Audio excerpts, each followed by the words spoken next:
in the heart of the untamed American frontier, where dust devils danced across endless plains and the law was as scarce as water in a drought, there lived a man named Samuel Hayes.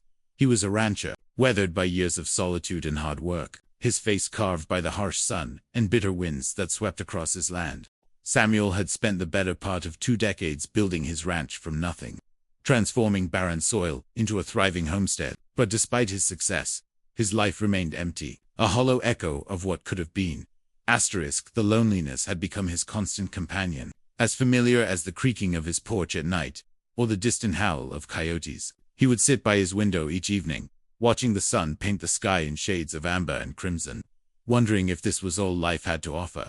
The ranch hands came and went, but none stayed long enough to fill the void that grew larger with each passing year.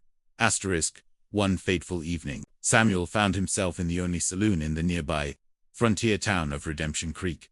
The establishment was rough around the edges, much like everything else in that part of the country. Smoke hung thick in the air, mixing with the smell of whiskey and sweat. Cowboys, drifters, and fortune seekers crowded around rickety tables, their voices rising and falling like waves against a shore. Samuel had come to town for supplies, but something drew him into that saloon. Perhaps it was the need for human company, or perhaps it was fate guiding his steps. He settled at a poker table, his stack of coins representing months of hard work and careful saving. The game began simply enough, with the usual cast of characters trying their luck against chance and each other. As the night wore on and the stakes grew higher, a new player was brought to the table. She was unlike anyone Samuel had ever seen. Her name was Siobhan, an Irish girl with fiery red hair that cascaded down her shoulders like a copper waterfall. Her green eyes held stories of a distant homeland, of struggles and dreams that had carried her across an ocean to this wild, untamed land. But those eyes also held something else, something that made Samuel's heart clench with unexpected emotion. Fear. Siobhan wasn't sitting at the table by choice. She had been placed there as a stake in a poker game by a cruel man named Garrett, a wealthy landowner known throughout the territory for his ruthlessness. Garrett had brought Siobhan to America with false promises of employment and a better life, only to trap her in a situation from which she could see no escape. Her hands were bound with rough rope, and though she sat upright with dignity, the desperation in her eyes was unmistakable. The other men at the table saw her as property, as just another prize to be won or lost. They laughed and made crude jokes, their humanity stripped away by greed and the callousness that frontier life sometimes bred in men's hearts. But Samuel saw something different. He saw a young woman who deserved better, who deserved freedom and respect, and all the things that every human soul should possess. As the cards were dealt and the game progressed, Samuel played with a focus he had never known before. Every decision mattered now. This wasn't about money or pride or passing time. This was about saving someone who needed saving, about doing what was right in a world that too often chose wrong. His hands remained steady as he raised and called, as he read the faces of his opponents and calculated odds with a clarity born of purpose. The final hand came down to Samuel and Garrett. The tension in the room was palpable, every eye fixed on the two men and their cards. Garrett's face wore a smug expression, confident in his hand and his position. He saw Samuel as just another dusty rancher, someone to be easily dismissed and forgotten. But Samuel held his cards close, his weathered face revealing nothing. When the cards were finally revealed, Samuel's hand proved superior. He had won. The room erupted in a mixture of cheers and groans, but Samuel heard none of it. His eyes were fixed on Siobhan, who looked at him with a combination of hope and fear, uncertain what this change in fortune would mean for her fate.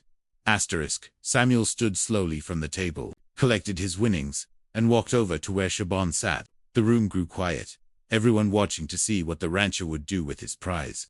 Some expected him to claim her as his own, to take her back to his ranch and continue the cycle of exploitation. Others whispered about what he might do, their imaginations running wild with the possibilities.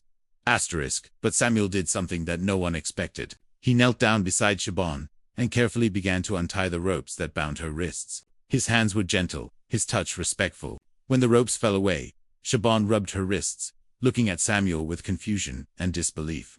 In a voice rough from years of speaking only to animals and himself, Samuel said words that would echo in that saloon for years to come.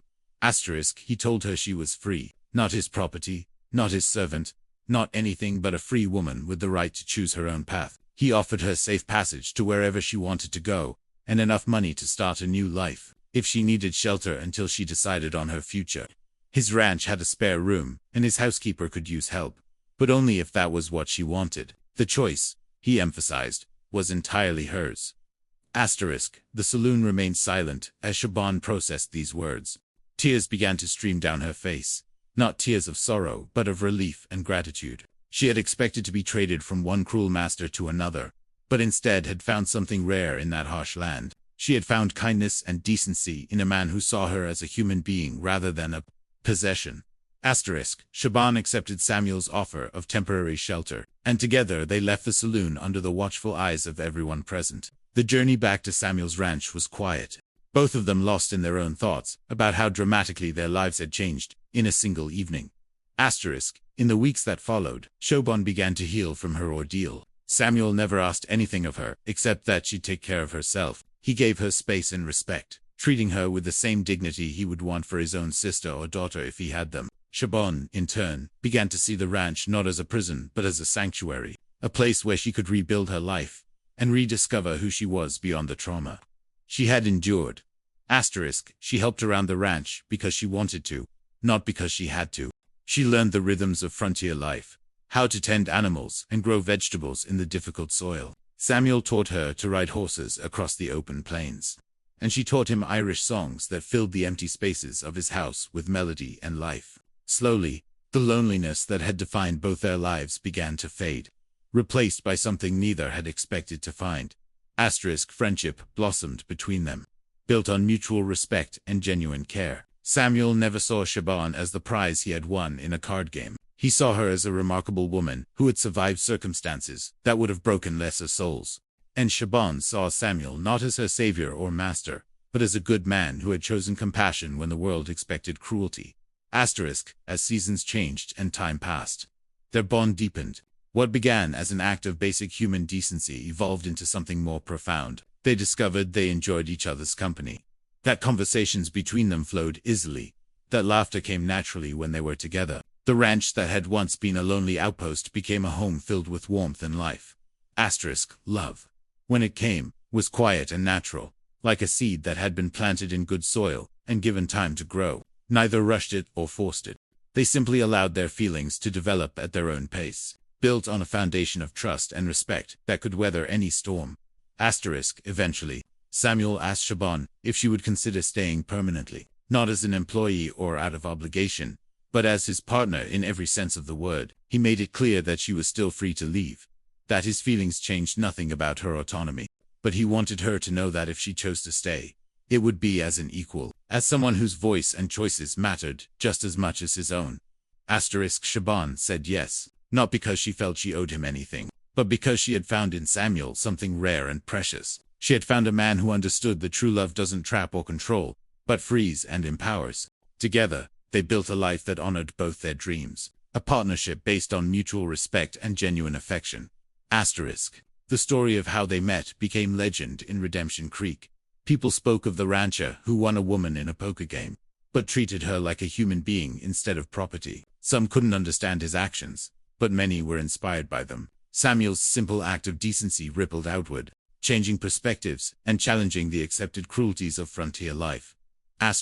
Years later, as Samuel and Shaban sat on their porch watching another sunset paint the sky, they reflected on the strange path that had brought them together. From the darkness of that saloon to the light they had built together, their journey proved that even in the harshest circumstances, humanity and compassion could prevail. Samuel had won Shaban in a poker game, but he had earned her love by seeing her as she truly was, a person deserving of respect, freedom, and all the dignity that comes with being human.